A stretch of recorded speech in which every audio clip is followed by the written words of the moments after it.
আমি যে আইল্যান্ডটিতে আছি এটার নাম হচ্ছে মাল্লাহিনী খুদা বাউন্স। এটা হচ্ছে আইল্যান্ডের সাইনবোর্ড। সো এখানে মূলত পার ডে প্রাইস 1,20,000 30,000 এমন, বাট আমি ডিসকাউন্টে 70,000 করেছিলাম 2 দিন।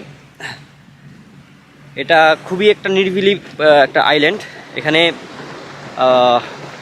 অ্যারাউন্ড আপনার 30টার মতো কটেজ আছে পুরো আইল্যান্ড মিলে। খুবই ফাঁকা ফাঁকা, এখানে কোনো ক্রাউড নেই, আপনি নিরিবিলি এনজয় করতে পারেন।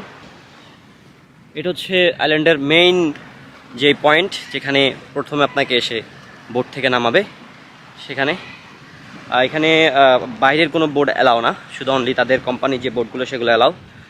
মেবি পার হেড এখানে এয়ারপোর্ট থেকে এখানে আসা $85 পার হেড। এখানে যেহেতু খুব এক্সপেন্সিভ, আপনাকে একটা উদাহরণ দেওয়া যায়। এখানে 1 লিটার পানির বোতল আপনার 495 টাকা দিয়ে 1 লিটার পানির বোতল কিনতে হবে, কাচের বোতল। এখানে প্লাস্টিক নট অ্যালাউ। সো বুঝতেই পারতেছেন কতটা এক্সপেন্সিভ।